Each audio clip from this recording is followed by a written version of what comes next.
Nuestras Biblias allí en Filipenses, en el capítulo 4. Vamos a estar basando nuestra reflexión aquí en el versículo 1, pero en realidad vamos a estar viendo también versículos del capítulo 3. De hecho, casi todo el mensaje, excepto la base bíblica, están basadas en el capítulo 3.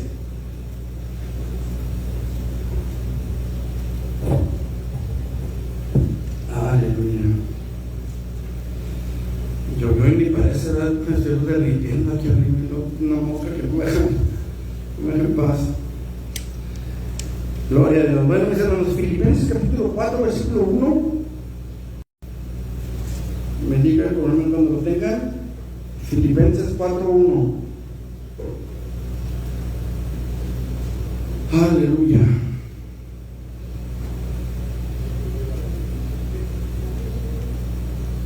Filipenses 4:1, ¿lo tenemos? Dice la palabra del Señor de la siguiente manera: así que, hermanos míos, amados y deseados, gozo y corona mía, estad así firmes en el Señor, amados. Lo leemos de nuevo. Así que, hermanos míos, amados y deseados, gozo y corona mía, estad así firmes en el Señor, amados. Gloria a Dios. Hemos orado, hermanos, y creemos que el Señor traerá una palabra de gracia a nuestras vidas. Pueden sentarse. Les pedimos una disculpa a nuestros hermanos que a lo mejor esperaban la transmisión completa, pero la verdad es que estuvimos batallando un poquito con el internet. Como les hemos dicho, necesitamos por una red aquí en la congregación, pero pues no hemos podido hacerlo. Esperamos en el Señor que se pueda pronto y para quitarnos de andar batallando con los teléfonos, ¿verdad? Bueno, gloria a Dios. Hace tiempo, hermanos, ustedes y yo tomamos una decisión, y esa decisión fue seguir a Jesús.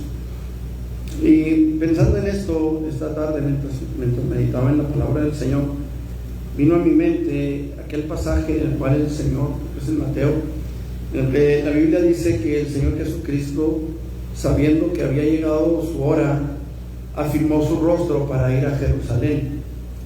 El Señor Jesucristo, hermanos, como todos sabemos, era el Hijo de Dios, pero también era Dios. Estamos hablando aquí, hermanos, de una relación de padre e hijo. Estamos hablando de una relación de gobierno. No es que Jesús sea menos Dios que Dios Padre o que Dios Espíritu Santo. Son exactamente iguales. Sin embargo, por cuestiones de gobierno, por cuestiones de logística, Dios establece un orden jerárquico en el cual el Padre es el Padre, el Hijo se somete al Padre y el Espíritu Santo procede de los dos. Entonces, la palabra del Señor nos dice que Jesús sabía lo que había venido desde que era pequeño.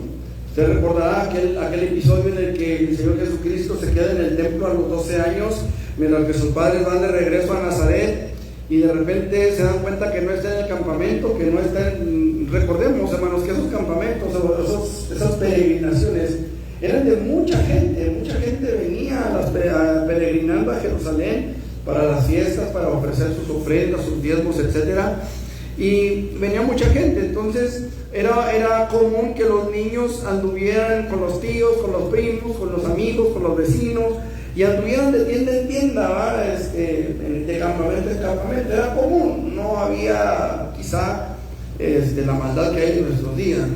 Total, que pasan 3 días y regresan a Jerusalén, María y José, a buscar al niño, y lo encuentran en el templo enseñando y preguntando, o preguntando y respondiendo a los sacerdotes.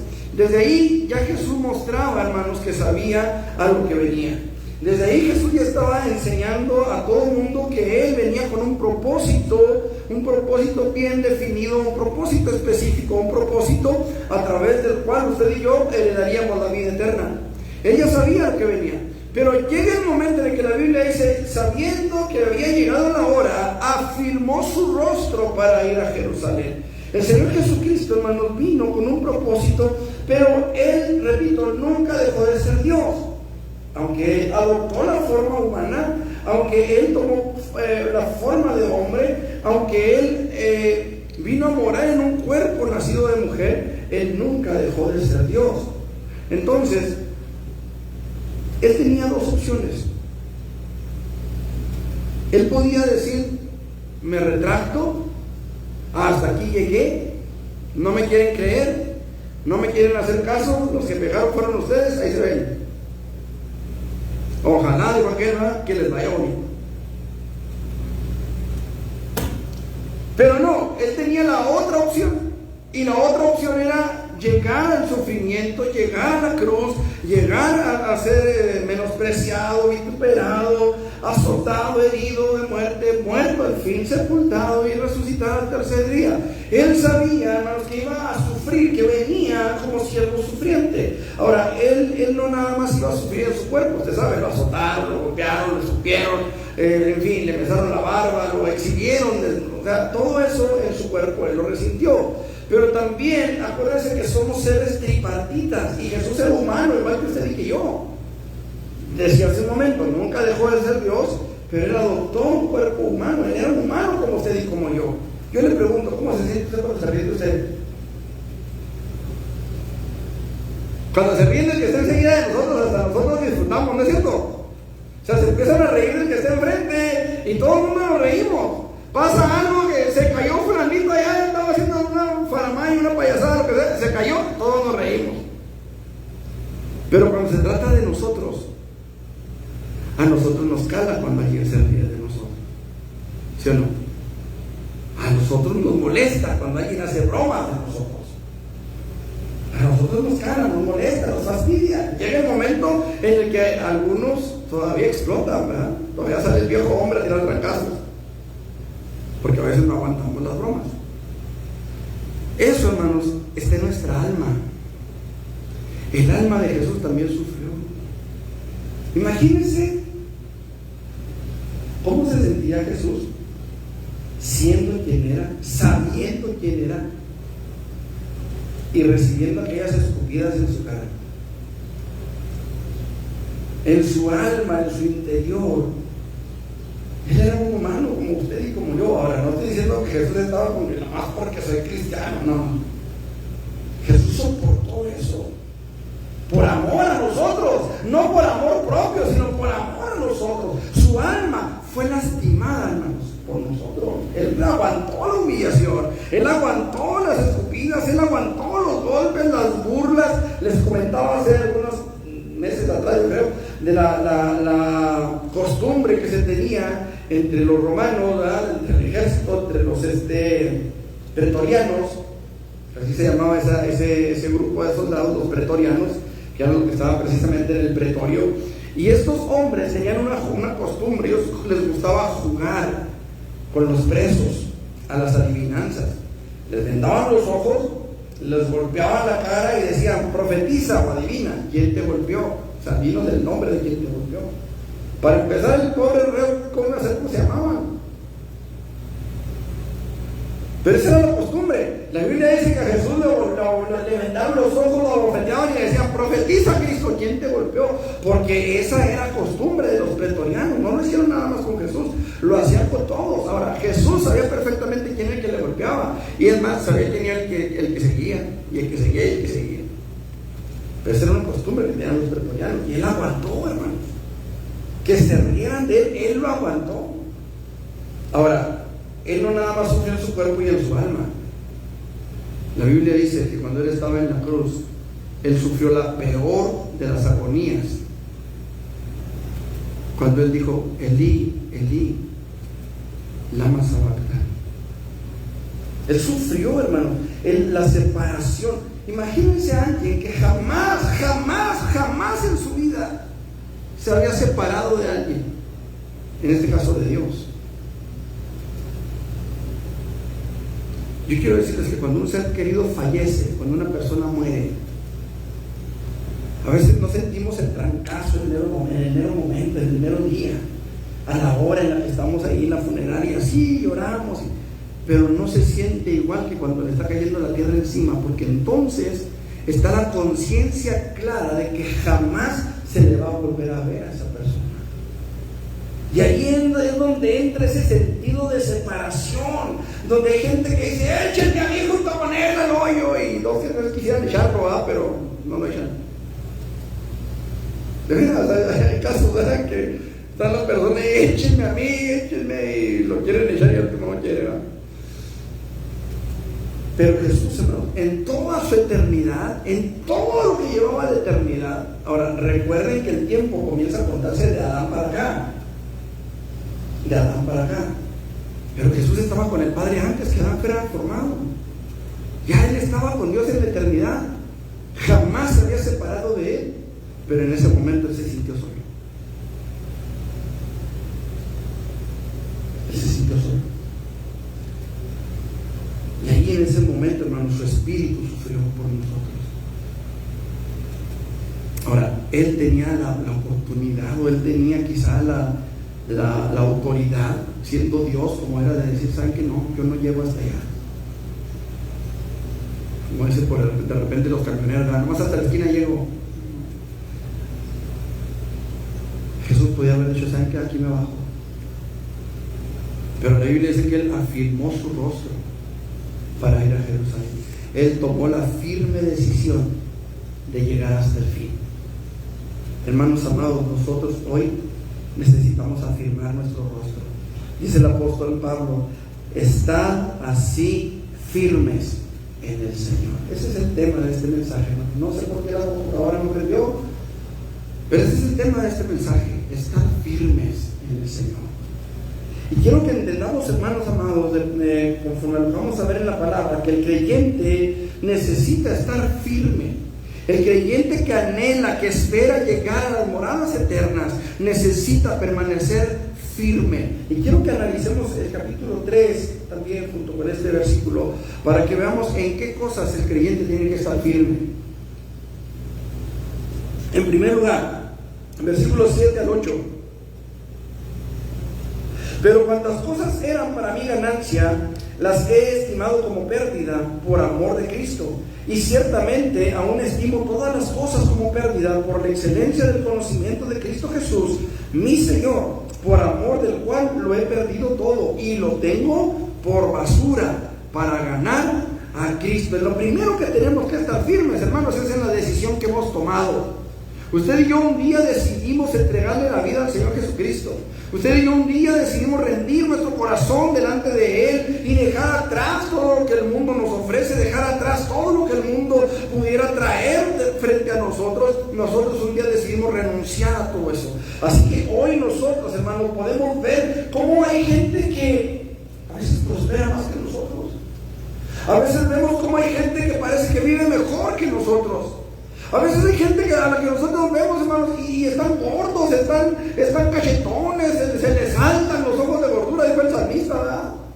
En cuanto a mí, dijo el salmista, casi se deslizaron mis pasos, porque yo los veía que eran prósperos, que no se enferman, que sus hijos están sanos, que sus hijos van a las mejores escuelas, que sus hijos no tienen problemas de ningún tipo. Ellos no se asustan, no tienen temor. Ellos andan bien contentos en la jarra, en la borrachera, en la droga, en el pecado. Y a veces nosotros que queremos consagrarnos más, que queremos buscar más al Señor, que queremos llenarnos más de su presencia, a veces sufrimos más que ellos. Y decimos, Señor, pues ¿por qué?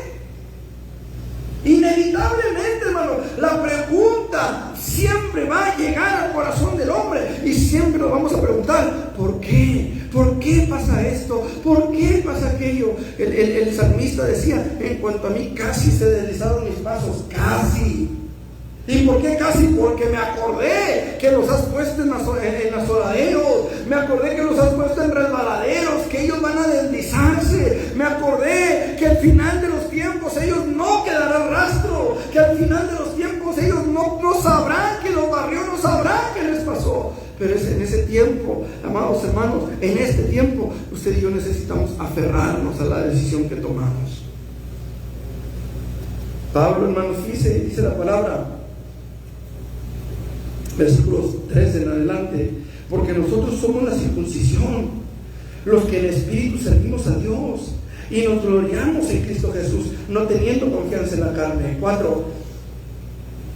Aunque yo, dijo Pablo, tengo también de que confiar en la carne. Si alguno piensa que tiene que confiar en la carne, yo más.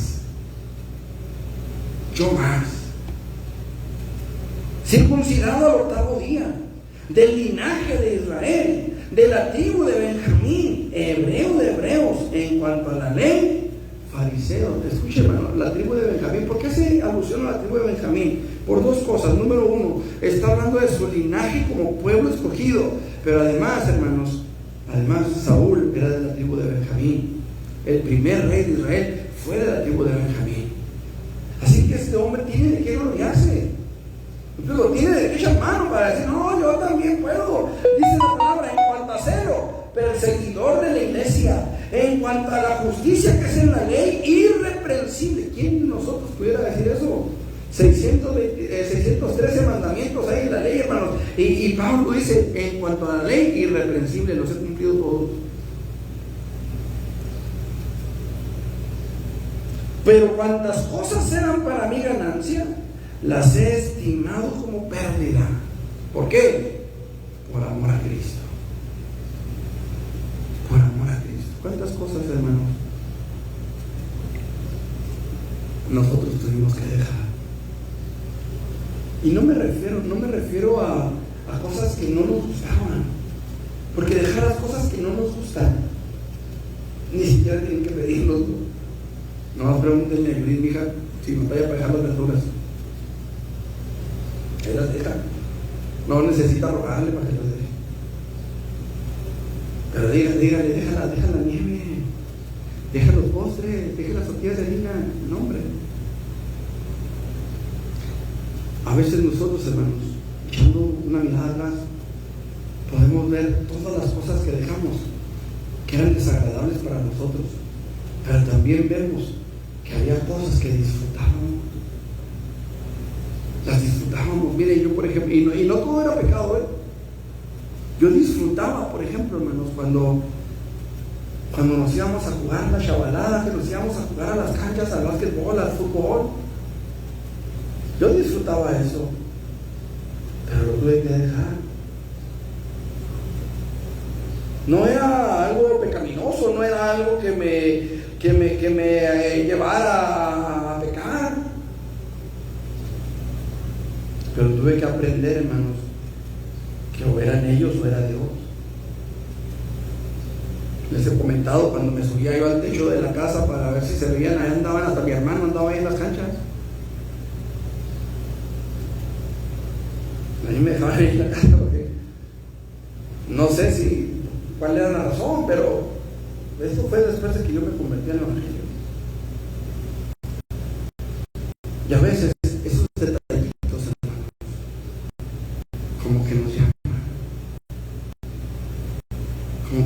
llaman, a veces quisiéramos poder estar con la familia.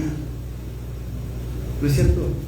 Hay 15 años, hay boda, hay cumpleaños de X sobrino, de X tío, primo, qué sé yo. ¿Y cuántas veces, hermanos, hemos tratado de estar ahí y nos hemos sentido incómodos? Al grado que preferimos mejor ya no ir a esas reuniones. Y quisiéramos estar con la familia, o sea, no somos seres raros, no somos extraterrestres, queremos convivir con nuestra familia. O al menos eso creo. Oye, que va a cumplir años el tío, el primo, el sobrino, qué sé yo. Y quisiéramos estar ahí disfrutando con la familia, platicando con los primos, platicando con los nietos, con los hijos, qué sé yo. Pero ¿sabe qué pasa? Que a veces ya no es nuestro ambiente. A veces ya no nos sentimos igual. ¿Por qué? Porque los vemos que están tomando, porque los vemos que están platicando con pláticas que no edifican a nadie. Yo me acuerdo, hermanos, cuando teníamos poco tiempo de casados, mi esposa y yo, y en Navidad nos íbamos con la familia, ya sea con la de ella, con la mía, un rato, ¿verdad? Y yo me acuerdo que mi esposa se iba a platicar con sus hermanas, y yo me acostaba en un cuarto allá hasta el fondo, con mi suegra, allá hasta el fondo, y me acostaba. Y un día me dijo mi esposa, me dijo, oye, hijo, ¿por qué no convives con la familia? Eran cuñados, primos de ellos, o sea, eran esposos de mis cuñadas, hijos de mis cuñadas. ¿Por qué no convives con ellos? Y le dije, ¿sabes qué? Le dije, la próxima, yo me pongo a platicar con tus hermanas y tú te quedas con los borrachos. Para que escuches sus pláticas. Para que los oigas, ¿verdad? Cómo platican, cómo están en el ambiente. Tú con tus hermanas, digo, tus hermanas allá están en su cotorreo, ¿verdad? Pero acá digo que son los cuñados, los primos, los tíos. Había gente que eran hasta cholos y de diferente barrio, y a veces estaban peleados entre ellos cuando eran cholos. Y ahí se ponían a platicarse de cuando fueron y le pegaban a uno y después le pegaban a nosotros. Y uno en medio. No, y al rato me tomo un portazo perdido. Ya no es nuestro ambiente, ¿cierto? Ya no es nuestro ambiente. Ya no estamos como peces en el agua, ya no. Y tenemos que ser firmes en eso. Tenemos que aprender, hermano, a renunciar a cosas que eran agradables, que a lo mejor no son pecados necesariamente. Ahora, cuando son pecados, pues son más ganas, pero a veces no necesariamente tiene que ser pecado, ¿cierto? Pero tenemos que ser firmes en la decisión que hemos tomado. Firmes en la decisión que hemos tomado. ¿Por qué? Porque finalmente sabemos lo que viene después. Dice el apóstol Pablo, allí en versículo 8, y ciertamente aún estimo todas las cosas como pérdida por la excelencia del conocimiento de Cristo Jesús, dice mi Señor, por amor del cual he perdido todo y lo tengo por basura, dice, para ganar a Cristo. A lo mejor en un momento dado para nosotros eso es una pérdida. A lo mejor para nosotros en un momento dado estamos perdiendo contacto, estamos perdiendo comunión, estamos perdiendo, no sé, un lugar en la familia. A veces nos sentimos mal de que hacen fiestas y ya ni nos invitan. No sé si es porque saben que no vamos a ir. Pero nos sentimos mal de que no nos inviten de todos modos. A lo mejor ellos se sienten mal de que no vamos. Pero a nosotros nos hace sentir mal que no nos inviten de todos modos. Hermanos, ahí es donde entra la firmeza. Ahí es donde entra la importancia de reconocer o de entender, mejor dicho, a dónde vamos. ¿Por qué estamos negándonos a eso? ¿Por qué estamos renunciando a eso? Porque esperamos un día tener las puertas abiertas en el cielo. Cuando Dios nos invita a las bodas del Cordero, nosotros podamos entrar y gozarnos y disfrutar. Y no nos cierren la puerta diciéndonos, apartados de mí, malditos al fuego eterno, preparado para Satanás y sus ángeles. Tenemos que ser firmes, mantenernos firmes y seguir adelante, confiando y creyendo en quien hemos creído. Y sobre todo esperando el día, el momento en el que seamos llamados a su presencia, hermano, porque no falta mucho. Necesitamos estar firmes en eso. En segundo lugar, hermano, dice la palabra del Señor, digo que nos vamos a ir pronto. Dice el versículo 1 y 2. Por lo demás, hermanos, gozaos en el Señor. A mí no me es molesto el escribir las mismas cosas, y para vosotros es seguro. Guardaos de los perros, guardaos de los malos obreros, guardaos de los mutiladores del cuerpo. Segundo lugar, hermanos, ¿en qué tenemos que estar firmes? En la palabra. En la palabra, tenemos que estar firmes en la palabra. Decíamos este domingo, tenemos la palabra profética más segura, a la cual hacemos bien en estar atentos, hermanos. Qué triste es, hermanos, que en nuestros tiempos, por ejemplo, se haya descuidado tanto la escuela dominical.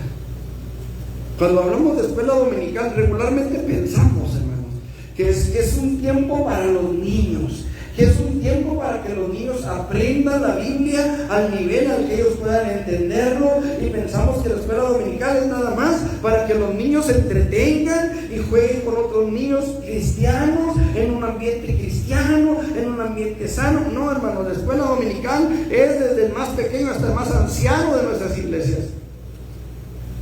Porque todos tenemos la necesidad de aprender la palabra de Dios. Estas palabras que yo te mando hoy estarán sobre tu corazón y las enseñarás a tus hijos. ¿Cómo vamos a enseñar a nuestros hijos si en nosotros mismos no está ese conocimiento?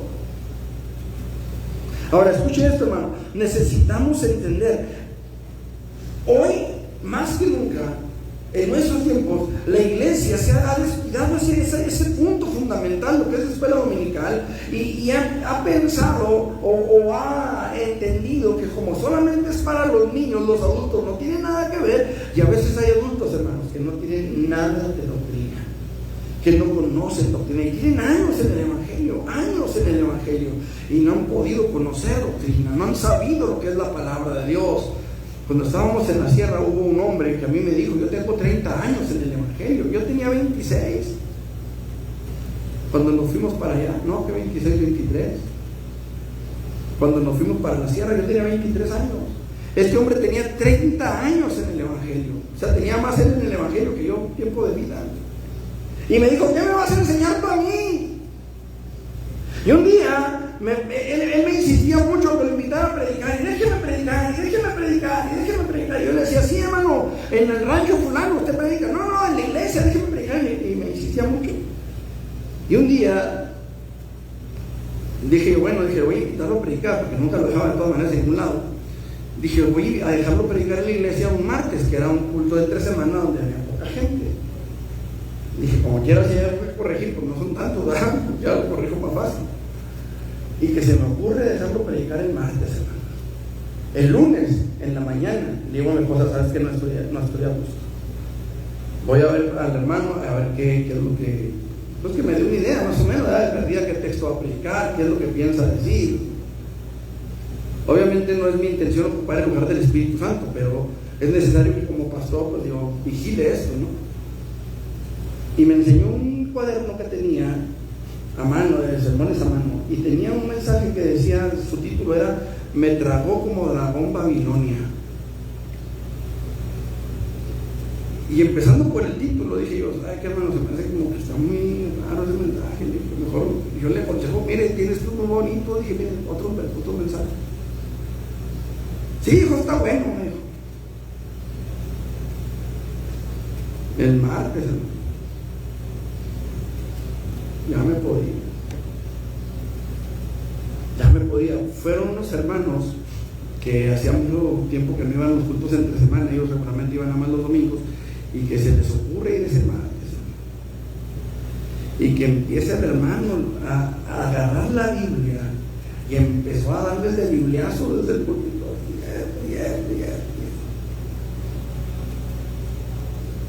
Les tuve que decir: hermano, ¿sabe qué? No sea cobarde, si tiene algo que decirle al hermano, bájese del púlpito y dígaselo. A veces crecemos en la iglesia, hermano, vivimos en la iglesia, pero a veces no hay doctrina en la iglesia. Hay gente, hermano, que tiene toda su vida en una iglesia, en un altar, en un templo donde se predica la palabra, y tienen una religiosidad bárbara, pero no tienen nada de conocimiento bíblico. Pura religiosidad, pura religión. Y no es doctrina. Desgraciadamente nos hemos topado con mucha gente así, hermanos, que tiene tiempo, años en el Evangelio, pero no hay doctrina en ellos. En estos 20 y tantos años, ya 25 de ministerio, hemos conocido mucha gente. Llegamos a la sierra y de repente una hermana que era muy fiel, todos los martes iba, porque se suponía que los martes era culto de damas, y todos los martes iba, y de repente no fue un martes, y yo me preocupé porque pues todos los martes iba. Entonces dije: pues voy a darle una vuelta a la hermana, y que a lo mejor está enferma, y luego como era una de las mujeres más ancianas de la iglesia, pues se me ocurrió ir a verla. Hermana, ¿qué pasó? No la vimos en el templo. No, dijo: es que no he lavado, hermano. Le dije: pues ¿qué tiene, hermana? Le dije: pues somos re poquitos de novios. No, dijo: es que no tengo limpio el vestido blanco. Le dije: hermana, pues si tiene uno, yo le he visto con un vestido de flores muy bonito. No, dijo: pero es que a nosotros nos dijeron que si no íbamos de blanco el vestido, que si no íbamos de blanco el Espíritu Santo no descendía. Ya después agarré al pastor, y le dije: oye, ¿cómo que les andas enseñando eso allá? Al que estaba antes que yo. No, dijo: yo no les enseñé, pues allá. A mí me dijeron, le dije, a veces no captamos lo que se nos está tratando de enseñar, eso es cierto. Pero cuando aparte de que no captamos, no se nos enseña. Fíjense lo que Pablo les dice a los hermanos: por lo demás, hermanos, gozaos en el Señor. A mí no me es molesto el escribiros, ¿qué cosa? Las mismas cosas. ¿Por qué? Por si acaso alguno no entendió, por si acaso alguno no captó, por si acaso alguno entendió mal las cosas, para que se pueda corregir doctrinalmente todo aquello que puede ser un tropiezo para la iglesia. Mire, el problema a veces es que venimos con una idea de lo que es el Evangelio, y cuando recibimos la palabra de Dios, a veces chocamos con la idea que traemos. Pero si la palabra del Señor nos está enseñando, nos está mostrando, entonces necesitamos nosotros aferrarnos a la palabra de Dios que tenemos. El problema es, hermanos, que a veces llega gente con una doctrina diferente. A veces llega gente con una idea distinta de lo que es el Evangelio, y empieza a predicar, y empieza a enseñar, y empieza a testificar, y empieza a hablar, gracias, hermano, a la manera en la que ellos entienden. Y desgraciadamente, hermano, muchos pastores han sido arrastrados. Desgraciadamente muchos pastores han sido arrastrados con doctrinas, con corrientes equivocadas. Hoy nosotros necesitamos aferrarnos a la palabra y no soltarnos de la palabra. Y si estamos en un lugar donde se nos predica, vamos a la palabra de Dios, que la palabra nos enseñe. El apóstol Pablo les dice: a mí no me es molesto escribirles lo mismo, y decirles lo mismo, y predicarles otra vez lo mismo, pero es necesario que eso que se nos ha predicado quede grabado en el corazón y quede grabado en nuestra mente, y no seamos arrastrados a una corriente distinta. Miren, hermanos, Pablo le dijo a Timoteo: ten cuidado de dos cosas. Ten cuidado de ti mismo, es decir, cuida tu testimonio, cuida tu vida, cuida cómo vives, cuida cómo te comportas en la iglesia. Ten cuidado de ti mismo, pero también dice, y de la doctrina. Persiste en ello, dice Pablo, porque haciendo esto, escuche, te salvarás a ti mismo. Pregunto, ¿Timoteo no era salvo? Usted que está ahí en internet, ¿Timoteo no era salvo? Era un pastor. Las cartas de Timoteo son cartas pastorales.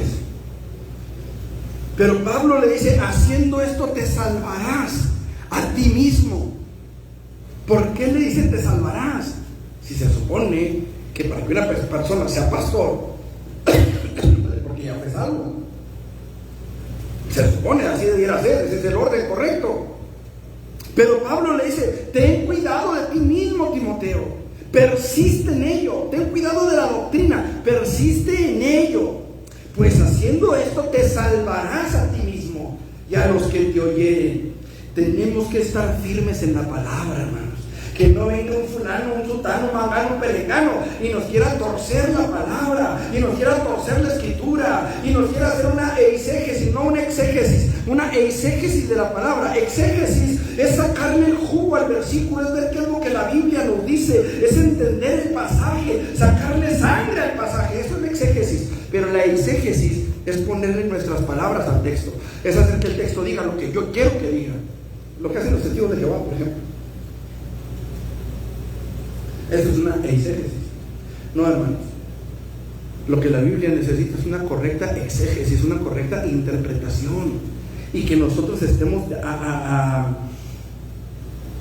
¿cuál es la palabra? Que estemos abiertos a recibir lo que la palabra dice, pero que probemos la palabra y podamos ver, hermanos, realmente que se nos está predicando la verdad. Y si es así, aférrese a ella, aférrese a la palabra. No porque el pastor dice, no porque el diácono dice, no porque el músico canta, porque a veces hay canciones que nos llegan, que hay canciones que se nos hacen bonitas, ¿no es cierto? Dios de pactos, que cuidas, que cumples tus promesas, que guardas tu palabra, que guías mi destino. Todo eso es correcto, ¿sí o no? A ver, yo le voy a hacer una pregunta aquí, y usted la puede contestar ahí en los comentarios si quiere. Esta canción dice: la gracia y el perdón son frutos de vivir en comunión. Pregunto, ¿es correcto? La gracia y el perdón son frutos de vivir en comunión, o la comunión es fruto de la gracia y del perdón. ¿qué es lo correcto? Y usted me dirá, hermano, pues es que esos son detalles. Sí, los detalles son los que hacen las grandes enseñanzas. Así como la bomba atómica estaba formada por puros átomos, así las grandes verdades, hermanos, están recubiertas o están rellenas de puros detalles. La gracia y el perdón no, hermanos, no son fruto de la comunión, es al revés. Usted puede tener comunión con Dios por su gracia, por su misericordia. Usted, hermano, escuche, no va a poder comprar la gracia viviendo en comunión. Eso es una falacia. Esa es una falsa enseñanza, hermano. Pero a veces hasta lo cantamos. Bueno, aquí no me ha tocado que lo cantemos aquí. Y espero que no me toque. Pero se fija cómo es importante escuchar y analizar y ver y estar seguros de que lo que se nos está predicando es la verdad. No nos vamos a salir de aquí diciendo Ave María, bueno, que se va a bautizar. Necesitamos, hermanos, conocer la verdad y aferrarnos a la verdad. No a una teoría, no a una costumbre, no a una religión, no a un dogma, no, vamos a la palabra de Dios. ¿Qué es lo que la palabra del Señor nos dice? ¿Qué es lo que la palabra del Señor nos enseña? Porque, amado hermano, hoy mucha gente que está dentro de las congregaciones cristianas no tiene idea de lo que es la salvación. No tiene idea de lo que es el Evangelio. Se les predica muy bonito: Dios sobre ti, la gloria de Jehová sobre ti, la unción de Dios sobre tu dinero, vas a prosperar, vas a comprar un carro nuevo, vas a tener una casa de lujo, y la gente está encantada diciendo amén, gloria a Dios, pero no tienen idea de lo que es el cristianismo.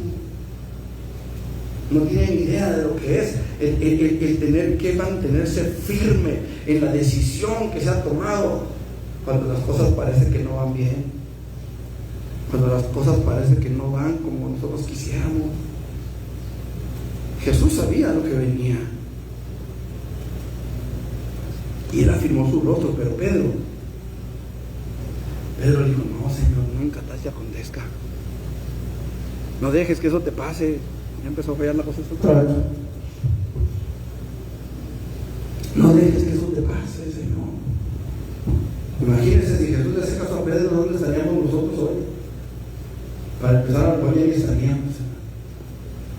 Hace mucho que este mundo hubiera tronado, yo creo. Pero el punto es, hermanos, que este día tenemos una palabra profética que se nos ha dado desde hace más de 2000 años. Ahorita se levantan muchos con profecías, con mensajes, con visiones, y hay mucha gente que los va siguiendo. Ahí tenemos a la señora esta Melquisedec Lisbeth, por ejemplo. Ahí tenemos a esta señora que fue al Polo Norte a cerrarle la puerta de la entrada de Santa Claus, que también habla con billetes. Yo no sé qué estará peor, ¿verdad? Que hable con los billetes o que los billetes entren a ella, no sé. Pero, bueno, hay quienes la siguen, hay quienes le dicen amén. Hay personas a las que les gusta que las adoren y hay personas a las que les gusta adorar a esas personas, porque han recibido un mensaje totalmente distorsionado de la palabra. La Biblia dice, hermano, que los griegos buscaban sabiduría, mientras que los judíos buscaban milagros o señales. Los griegos buscaban sabiduría. Estamos en ese tiempo, lo hemos dicho muchas veces, hermanos. Estamos en ese tiempo en el que la gente busca algo nuevo, una nueva revelación, una nueva visión. A ver qué dice este, a ver qué dice aquel. Ahorita nada, un teólogo que dice, el teólogo de la calle, no sé cuántos lo hayan visto, unas barbaridades que dice, y mucha gente lo sigue, y mucha gente le aplaude, y mucha gente le cree, y mucha gente dice, ¡ay, qué interesante! Y están totalmente torcidos. La Biblia dice que si un ciego que guía a otro ciego, los dos caerán en el cuello. Pero usted y yo, hermano, tenemos una palabra segura esta. No lo que dice el pastor. El pastor se puede equivocar de una y mil maneras, pero esta palabra no se equivoca. Esta palabra es fiel, esta palabra es verdadera, esta palabra se cumple al grado que en nuestros días se está cumpliéndose esta palabra. Por eso, el creyente que anhela alcanzar ese lugar en las moradas eternas necesita afirmarse, estar así firmes en el Señor. ¿Cómo? A través de su palabra. A través de su palabra. En tercer lugar, versículos 15 en adelante dice: así que todos los que somos perfectos, esto mismo sintamos, y si otra cosa sentís, esto también os lo revelará Dios. Pero en aquello a que hemos llegado, sigamos una misma regla, sintamos una misma cosa. En tercer lugar, hermanos, necesitamos mantenernos firmes en la búsqueda de la unidad. En la búsqueda de la unidad. Qué difícil a veces es mantenernos unidos como iglesia. Qué difícil es, porque a veces nos vemos 2 horas el miércoles, nos vemos 2 horas el viernes, 1 hora y media, 3 horas el domingo. Pero a veces no hay una convivencia más cercana. A veces no hay ese trato como hermanos. A veces nos falta esa cercanía de poder sentir la confianza de llegar con el hermano y hermano, dar un abrazo, hermano, estamos orando por ti, hermano, estamos contigo en tu necesidad, aquí estoy, hermano, traigo esta necesidad, oren por mí. A veces nos falta esa confianza. A veces nos falta esa cercanía como iglesia. Y nos decimos hermanos, pero lo más que llegamos es a decirnos Dios te bendiga. Y a veces lo hacemos de corazón, a veces lo hacemos mecánicamente, porque es lo que aprendimos, porque es lo que sabemos. Pero en el momento en el que alguien opina diferente a nosotros, ya nos ponemos a gritar, ya nos ponemos a la defensiva o a la ofensiva. Y necesitamos mantener la unidad, necesitamos ser uno en Cristo Jesús.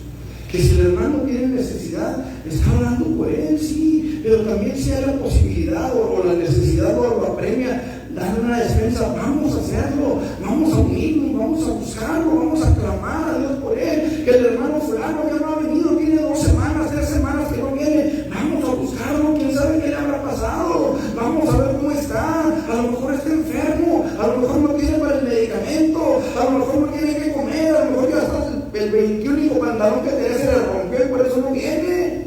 No sabemos. No lo sabemos, pero a veces, hermanos, se nos pasa de noche. ¿Sabe cuál es la ventaja de una iglesia como la de nosotros? Así como Peniel, que somos una iglesia pequeña, es decir, somos pocos los que estamos aquí. Y no me refiero ahorita que somos pocos, me refiero a que somos pocos, o sea, ya de por sí somos pocos. Y esa es una ventaja, ¿sabe por qué, hermano? Porque cuando falta uno nos damos cuenta. Porque cuando falta uno inmediatamente sabemos quién falta. No somos como esas iglesias de 20,000 miembros que falta uno y ni quien lo toma en cuenta. Ahorita tenemos esa ventaja, hermano, que podemos unirnos, que podemos caminar de la mano, que podemos ir juntos a donde sea. Tenemos esa ventaja. El problema es que a veces, como la tenemos, no la valoramos, no la aprovechamos, no nos acercamos entre nosotros. Pero qué bonito es, hermano, cuando llega una persona y tiene esa confianza. Cuando estábamos en Urbi, llegaron unos hermanos que, si no están conectados ahorita, lo verán después, siempre nos ven, ellos están en Sinaloa.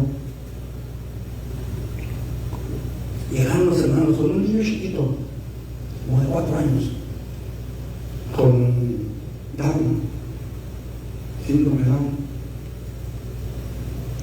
Cuando los hermanos llegaron a Chihuahua, no traían colchón, no traían muebles, no traían nada. Y llegaron ahí a la iglesia, el hermano tocaba la guitarra, y llegaron a la iglesia y que nos damos cuenta, hermano, de la necesidad.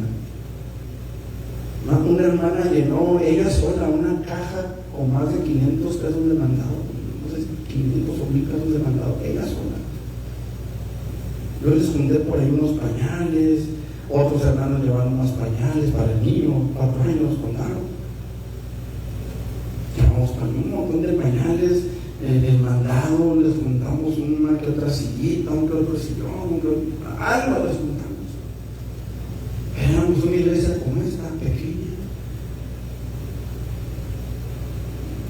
Bueno, éramos a lo mejor un poquito más que aquí. Éramos pocos, realmente éramos pocos. Pero ¿saben qué me gustaba, hermano, de esa iglesia? Que éramos uno. Éramos uno. Había una necesidad en la iglesia y entre todos nos sacábamos adelante esa necesidad. Hoy Peniel necesita eso, unirse al grado de que seamos uno, unirnos al grado, hermanos, de que si viene alguien a tratar de dividir la iglesia permanezca unida. Y a veces esto de la unidad lo tomamos solamente como un modelo de iglesia en el que todo el mundo se quiere, en el que todo el mundo se saluda, en el que todo el mundo se conoce. Pero la unidad en la iglesia va más allá, hermanos. La unidad de la iglesia tiene que ver precisamente con eso, de que alguien llega con la intención de dividir a la iglesia, de sacar gente de la iglesia. Pero dice el apóstol Pablo: guardaos de los perros, guardaos de los mutiladores del cuerpo, guardaos de los malos obreros, porque no va a faltar quien entre por esa puerta, hermanos, y quiera dividir a la iglesia, y quiera sacar a los que se dejen, y venga hablando mal de alguien de la iglesia, ya sea del pastor, de los que tocan algún instrumento, de los que enseñan una clase dominical, de los que hacen algo en la iglesia. ¿Qué es lo que dan los baños? ¿Qué es lo que va el yeso? ¿Qué es lo que lo esto? ¿Qué falta esto? ¿Qué falta todo? Y empieza la división, ¿no? Ahí es donde nosotros necesitamos estar firmes.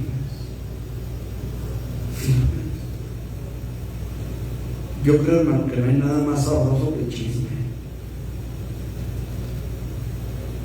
Y de repente, hermano, se suelta el chisme y las orejas se nos hacen como parabólicas.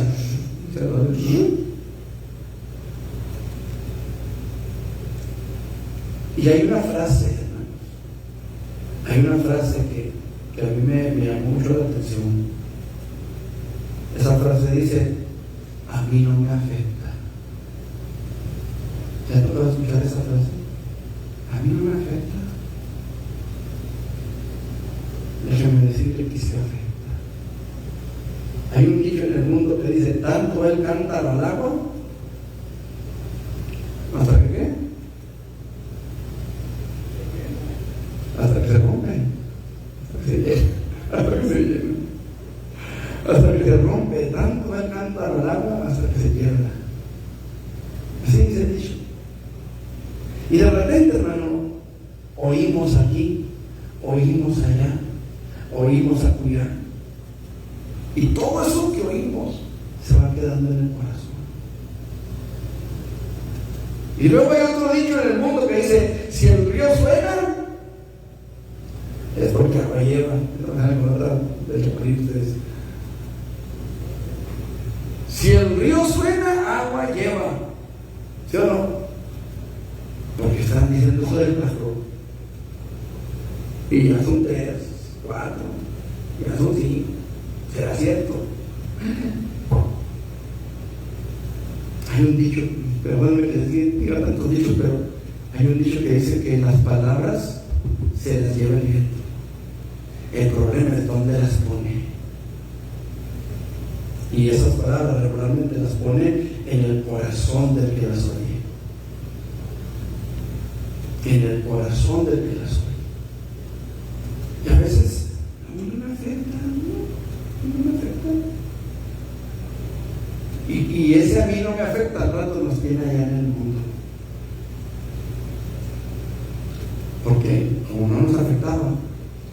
dimos oído hasta que terminamos llenos. ¿Sabe a quién no le afectaba? ¿Quién era de esas que a mí no me afecta?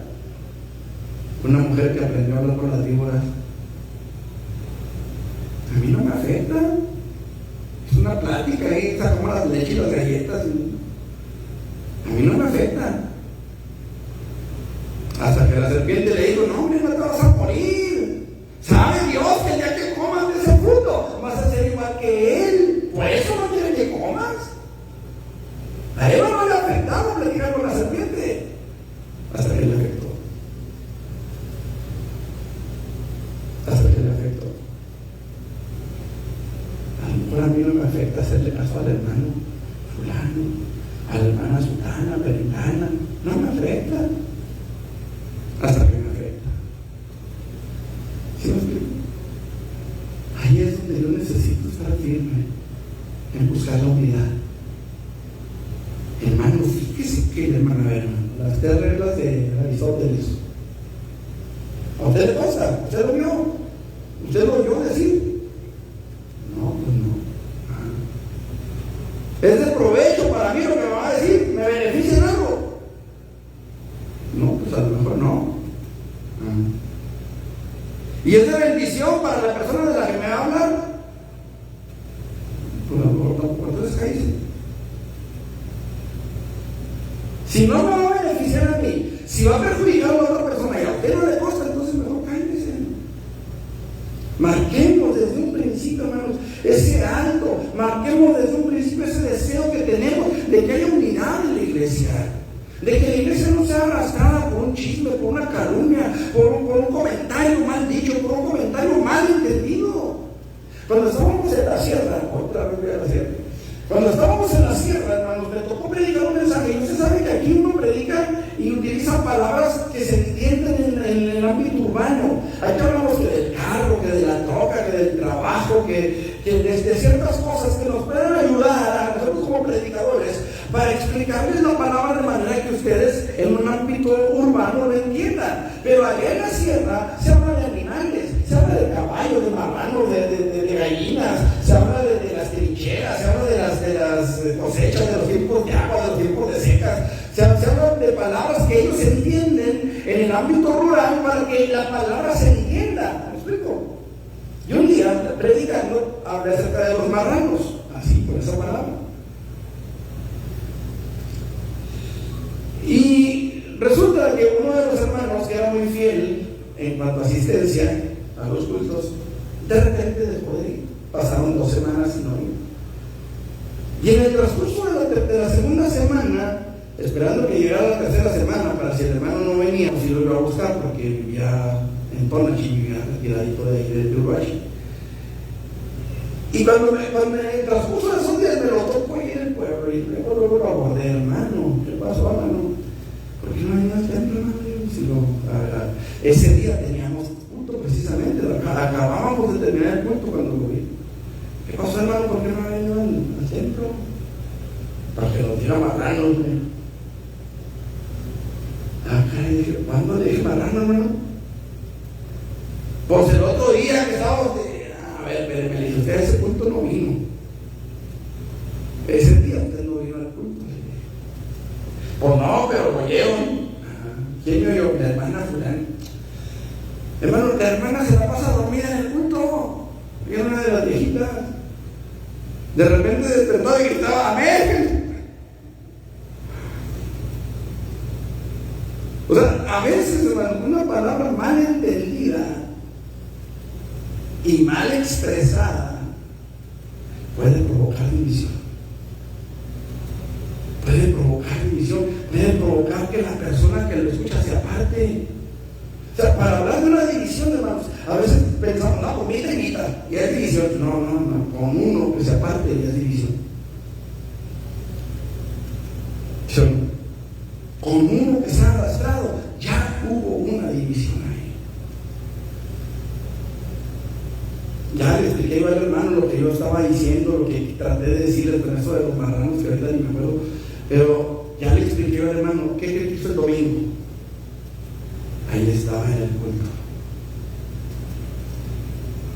Ahí ahí estaba en el culto porque entendió lo que yo quise decir. La hermana, tuve que hablar con ella aparte para decir que hermana, mire, así estuvo, la usted estaba dormida. Es que subíamos el cerro para decir, las viejitas llegaban a dormir. Eran dos hermanas que eran hermanas de sangre, además. El vestidito blanco que les dije ahorita y esta otra. Pero con uno que arrastre ya es una división. Aquí nosotros necesitamos, hermanos, aferrarnos, tomar la firme decisión de que venga lo que venga, tenemos que mantenernos unidos. Porque le voy a ser sincero, yo, Luis Martín Santana Flores, no soy monedita de oro. Si saben, ¿verdad? Que no es monedita de oro. Parezco, pero no lo soy.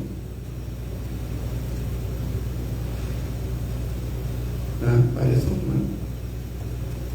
Pero no soy yo. No le puedo caer bien a todos.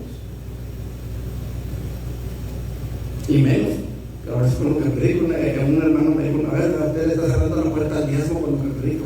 No me hace, prefiero cerrarse al diezmo y no haya vivo. Pero la cosa es, hermanos, la cosa es que alguien en la iglesia no nos va a pasar. O nosotros no le vamos a pasar a esa persona. Siempre va a suceder. Es que somos humanos, todos cometemos errores y todos hablamos. Y a veces hablamos más de lo debido, a veces hablamos más de la cuenta, a veces no sabemos callarnos. Y a veces lastimamos con nuestro tono de hablar, nuestro tono de voz. Muchas veces yo les he dicho a algunas personas, es que no es lo que dices, es cómo lo dices. O sea, no es lo mismo decir, ¿verdad? ¿Cómo amaneciste? A decirle, ¿cómo amaneciste?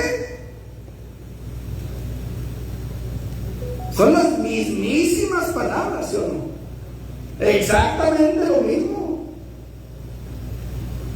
Pero no es el mismo sentido. ¿O sí? No es lo mismo. O sea, tenemos que tener ese cuidado, hermanos, de que a veces nosotros debemos cuidar nuestro tono de voz. Nosotros, nuestro lenguaje corporal, tenemos que cuidarlo. Pero también debemos de ser personas de carne y hueso, hermanos, no de cristal. No de cristal. Porque a veces por todo nos ofendemos. Es que el pastor no me saludó. Es que el pastor me saludó muy fuerte. Les decía cuando estábamos en Urbi, había una hermana que testificaba, y no les voy a decir quién es porque todos la conocen. Testificaba la hermana y decía, hermano, es que yo me siento mal cuando testifico. ¿Por qué, hermana? Es que su hija se me queda viendo. Y hablé yo con ella y le dije, hija, pues no te le quedes viendo, o sea, póntate por otra parte. Pero es que yo no póntate por otra parte, nada. Al rato, hermano, me voy de la iglesia porque aquí no hay amor. ¿Por qué, hermano? ¿Qué pasó? La volvió a ver mi hermano. No, es que estoy testificando y nadie me pela, nadie me hace caso, todos están allá. O sea, porque la veían o porque no la veían. A veces somos tan delicados, somos tan frágiles que necesitamos madurez. Dios nos ayude a madurar, porque necesitamos estar firmes buscando la unidad de la iglesia, buscando ser uno en Cristo Jesús. La Biblia dice que somos un cuerpo en Cristo, uno, no muchos, uno. Y no, el cuerpo no son las asambleas de Dios, el cuerpo no es la iglesia bautista, el cuerpo no es la iglesia luterana o presbiterana o metodista, no. El cuerpo de Cristo es el creyente que está firme en la unidad con Dios y con su pueblo. El creyente que está firme en la palabra, el creyente que está firme en la decisión que ha tomado de seguir a Jesucristo. Ese es el cuerpo de Cristo. Tenemos que ser firmes en eso, hermano. tenemos que ser firmes, caminando hasta llegar a la meta. Esa es otra cosa. Número 4, tenemos que permanecer firmes en el camino.